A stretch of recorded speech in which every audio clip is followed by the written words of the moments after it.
Podcast Expectations of Many People. Hai Harbers, welcome back to Harborcast. Jadi untuk episode kali ini kita akan membahas mengenai Pemira dan juga KPR. Untuk teman-teman semester 3 pasti udah paham dong apa itu Pemira. Tapi khusus untuk episode kali ini kita akan menjelaskan ke teman-teman maba apa itu Pemira dan juga apa itu KPR. Bersama saya, Davina Azrawardani, selaku si acara dari KPR. Dan juga teman-teman, boleh perkenalan dulu? Oke, halo semuanya. Perkenalkan, saya Abdullah Robitul Hasan dari BPM. Di sini saya selaku Ketua Pelaksana Pemira. Halo semuanya, perkenalkan nama saya Arda Syafitra. Biasa dipanggil Arda, di sini saya sebagai Ketua KPR. Oke, Pemira udah jadi event yang paling ditunggu ya setiap tahunnya. Boleh dong teman-teman jelasin apa itu Pemira? Oke, jadi Pemira atau pemilihan raya itu merupakan salah satu program kerja dari BPM. Jadi ini semacam agenda tahunan. Bisa dibilang Pemira itu sebuah ajang demokrasi kampus di mana kita memilih para pemimpin Ormawa seperti Presma, Wapresma, dan juga Ketua Himaprodi. Jadi Pemira itu ibarat kita latihan demokrasi. Di sini kita mengajak semua mahasiswa untuk aktif ikut memilih siapa yang akan menjadi pemimpin mereka. Orang-orang yang nantinya bakal memperjuangkan aspirasi dan kebutuhan mereka di kampus gitu. Oke, untuk Pemira sendiri, tahapannya apa aja sih Kak? Kalau misalnya untuk pembina sendiri, kita awalnya tuh milih anggota KPR dulu nih. Dari awal pendaftaran, milih anggota KPR, terus proses-prosesnya pemilihan calon, kampanye, debat publik, sampai nanti pada saat tahap pencoblosan. Dan di sini kita melibatkan semua mahasiswa kampus biar terlibat dalam proses pemira, teman-teman. Jadi nggak cuma nyoblos-nyoblos doang, tapi kita bisa nih buat ikut proses pemiranya itu seperti apa aja sih, gitu. Oke, untuk salah satu kegiatan Pemira tadi kan disebutkan salah satunya adalah kampanye. Untuk kampanye sendiri, apakah hanya sekedar penyebaran brosur atau ada yang lain? Oh, jadi kampanye itu nggak cukup kalau hanya sekedar nyebar brosur. Karena kampanye ini waktu yang pas buat para calon untuk menunjukkan visi dan misi mereka. Jadi nggak cukup kalau hanya sekedar nyebar brosur aja. Karena siapa sih yang bakal benar-benar baca? Ya, walaupun ada sih beberapa yang baca, tapi ya kurang efektif ya Mas Arda ya. Kurang efektif banget sih. Makanya ada yang namanya sesi orasi, biar mahasiswa itu bisa dengar sendiri apa sih yang ide-ide mereka, apa sih yang ingin mereka sampaikan gitu. Jadi ini juga jadi kesempatan buat para mahasiswa untuk bisa melihat secara langsung apakah kandidat ini pantas untuk menjadi pemimpin mereka gitu. Nah, maka dari itu tuh orasi itu sendiri tuh bertujuan untuk biar mahasiswa-mahasiswa yang lain tuh tahu kalau misalnya kita itu sedang melaksanakan pemira. Jadi ya seperti yang sudah saya jelaskan nih, buat teman-teman semuanya itu jangan cuma bagian nyoblos-nyoblos doang ya, tapi benar-benar harus juga memantau pemira dari awal, mengikuti dan meramaikan dengan sesama. Oke, jadi aku penasaran sih, teknis Pemira setiap tahun itu gimana sih? Apakah berbeda-beda atau berturut-turut sama? Untuk teknis pemira, kita sebelum-sebelumnya itu melakukan secara online karena kondisi yang kurang memungkinkan untuk diadakan secara offline. Nah, mulai dari tahun kemarin, kita ini ingin menghidupkan euforia pemira. Kita ingin meramaikan pemira dengan cara apapun. Makanya dari tahun kemarin itu kita mulai mengadakan secara offline. Mulai dari kampanye hingga sampai pencoblosan itu kita lakukan secara offline. Jadi dari tahun kemarin hingga tahun-tahun seterusnya kita akan mengadakan pemira secara offline. Jadi sebelumnya kita online karena COVID ya. Iya, betul Iya, sekali. sempat online karena COVID dan sekarang kita memperjuangkan untuk pemira dilaksanakan secara offline. Oke, untuk Pemira sendiri, timeline itu seperti apa sih Kak? Jadi kalau misalnya untuk pemira sendiri itu mempunyai timeline ya, beberapa timeline itu nggak cuma sekedar kita tuh nanti tiba-tiba nyoblos aja. Nggak, cuma kita itu sebelum memasuki tahap pencoblosan, kita itu melalui berbagai macam tahapan nih teman-teman. Salah satunya ini kita sebutin sedikit aja ya. Yang pertama ada sosialisasi. Di sosialisasi ini ada 4 nih. Untuk yang pertama itu kita mengundang Presma dan Kahim yang sekarang untuk mempersiapkan calon. Untuk sosialisasi pertama menyiapkan calon, untuk sosialisasi kedua, itu calonnya suruh datang, teman-teman. Calonnya suruh datang, terus mempersiapkan berkas dan persyaratan. Setelah itu, diadakan sosialisasi ketiga. Di sosialisasi ketiga ini kita mengurutkan nomor undi. Jadi nomor undi ini bakal kita pakai di pemilihan nanti ya. Iya, nomor Jadi undi. nomor undi itu bakal kita pakai. Setelah itu, kita akan melaksanakan di sosialisasi keempat. Nah, sosialisasi keempat itu bakal dilaksanakan hari ini, teman-teman, tanggal 29 November. Mungkin teman-teman yang habis sosialisasi nanti bisa nonton podcast ini ya. Di 29 ini tuh kita mengundang Komting agar teman-teman mahasiswa semuanya itu tahu kalau misalnya kita tuh sebentar lagi mau mengadakan pemira. Jadi di sini tuh kita mengeduket teman-teman semuanya kalau misalnya sebentar lagi kita mau mengadakan pemira nih. Ayo nyoblos, ayo ini. Biar teman-teman semuanya itu pada tahu. Gitu. Next, itu kita akan mengadakan namanya debat publik. Nah, dari kita selesai mengundi, itu kita mengadakan kampanye nih. Habis kampanye, panjang lebar, lama-lama, habis itu kita mengadakan debat publik. Nah, puncaknya di debat publik, teman-teman. Jadi buat kampanyenya ini sendiri itu merupakan, apa ya, istilahnya itu pengumuman awal, biar teman-teman tuh semuanya pada tahu kalau misalnya sebentar lagi ada pemira.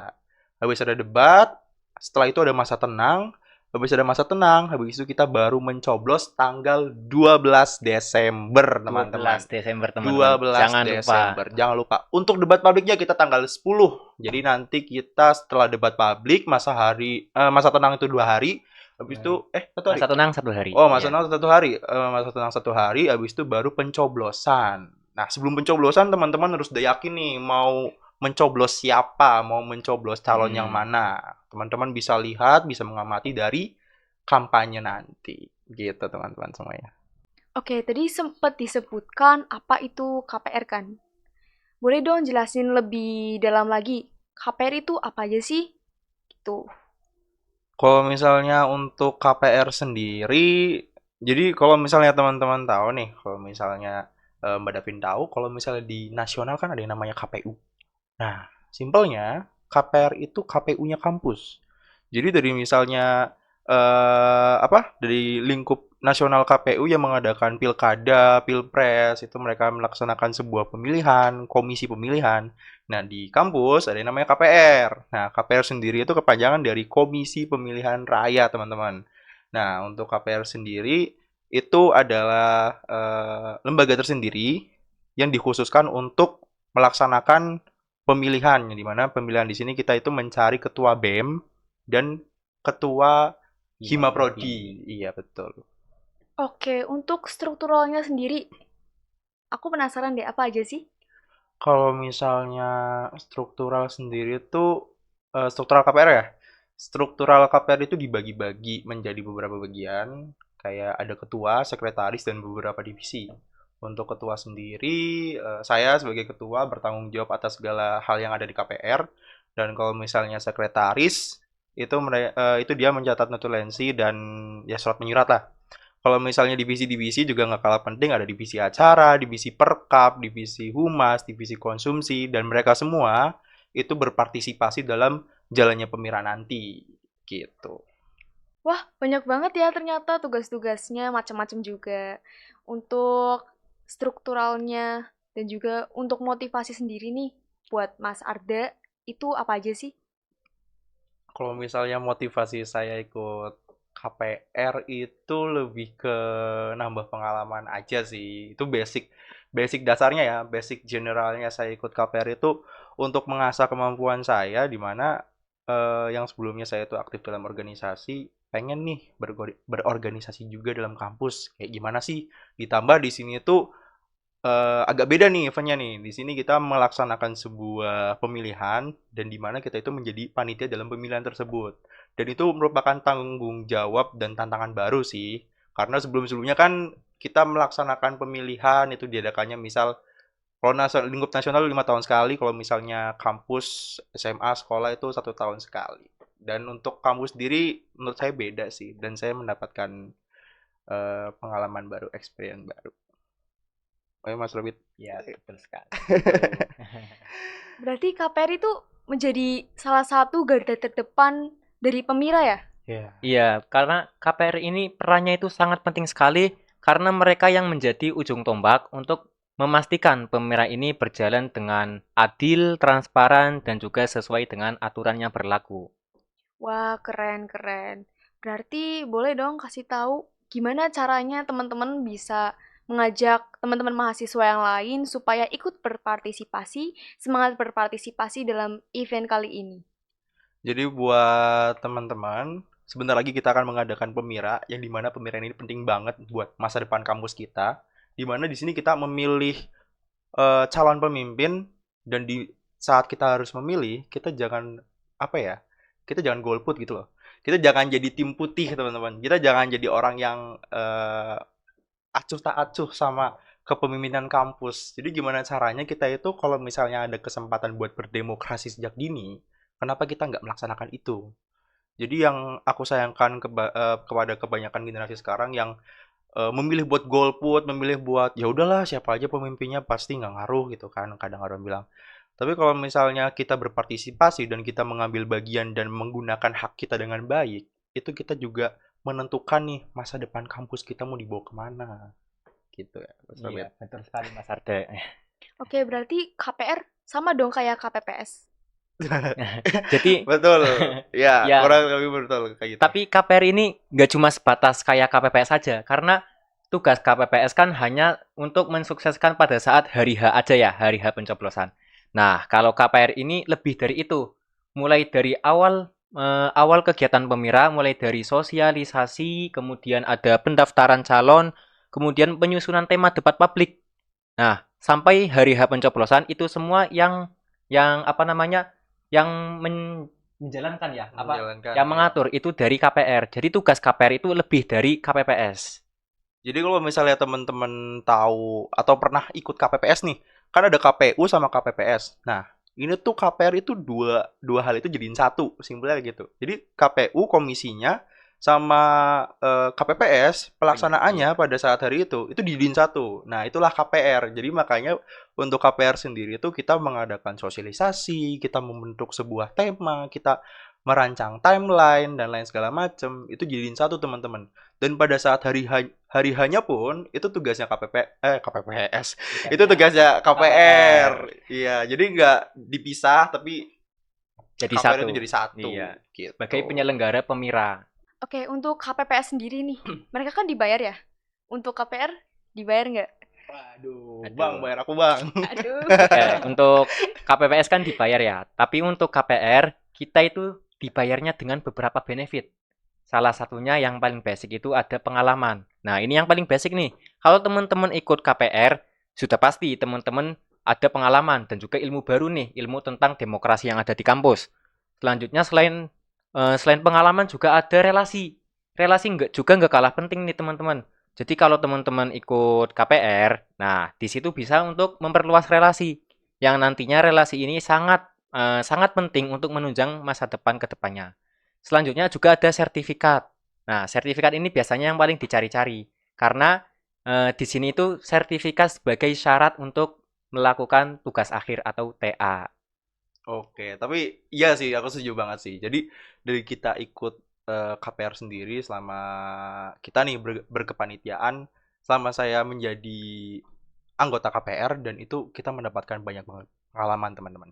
Jadi kalau misalnya teman-teman yang di sini tuh berencana buat mengikuti organisasi kampus atau mengikuti orma-orma yang ada, jadi kahim atau apapun, untuk KPR itu merupakan sebuah langkah awal buat kalian tuh tahu organisasi kampus tuh seperti apa.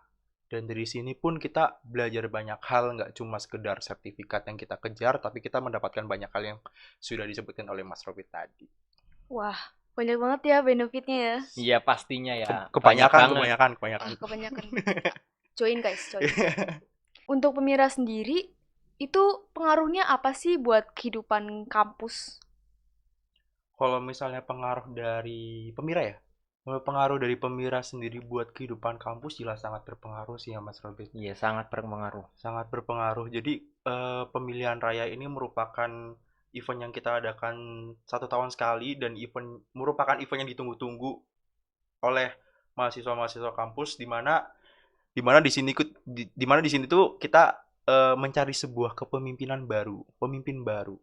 warna baru. Kayak program apa nih yang akan kita laksanakan 1 tahun ke depan. 1 tahun ke depan tuh bakal dipimpin kayak orang kayak gimana sih? Nah, itu pentingnya Pemira nih. Iya, jadi pemira itu nggak cuma soal milih-milih aja, nggak cuma soal nyoblos-nyoblos aja. Dari pemira ini kita bisa lihat nih, siapa aja calon-calon yang akan menjadi pemimpin kita, yang akan membawa perubahan. Nah, kalau sudah terpilih, harapannya kedepannya calonnya itu bisa menjalankan program-program yang mendukung kemajuan kampus. Betul banget. Oke, menarik. Untuk cara daftar sendiri, cara daftar Presma dan juga Kahim itu gimana sih? Buset, Aduh. Mbak Mei mau daftar nih, mau Aduh. daftar jadi BEM nih. Boleh. Oke. Boleh. Jadi kalau misalnya untuk persyaratan sendiri ya, untuk calon-calonnya sendiri nih, dari yang kita pilih untuk Kahim, untuk Capresma, itu kita ambil dari semester 3 nih Kak Davin. Jadi dari semester 3, dan untuk semester 3 itu untuk yang ini ya, D3 ya? Sama D3 sama D4 semester 3. Oh, D3 dan D4 itu minimal Minimal semester semester 3. 3. Iya, minimal semester 3.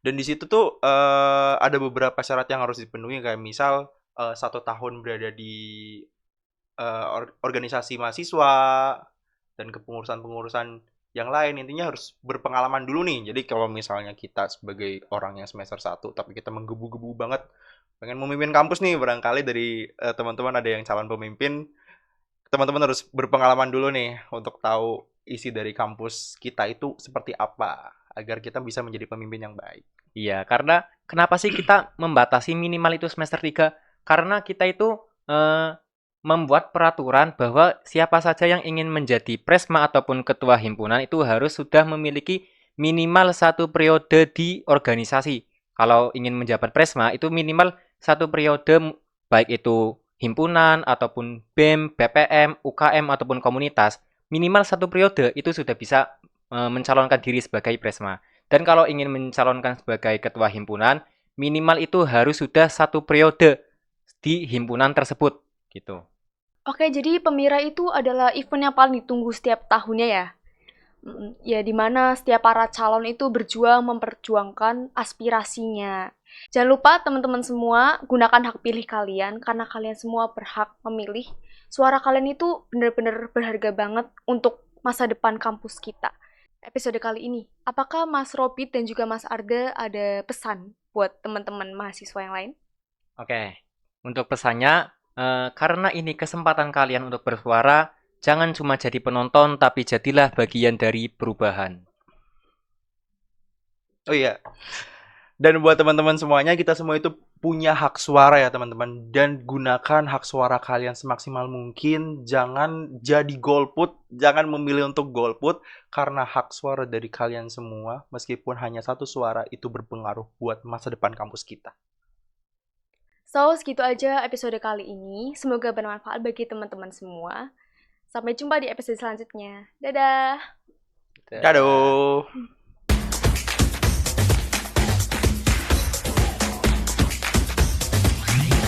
Harbor Case, expectations of many people.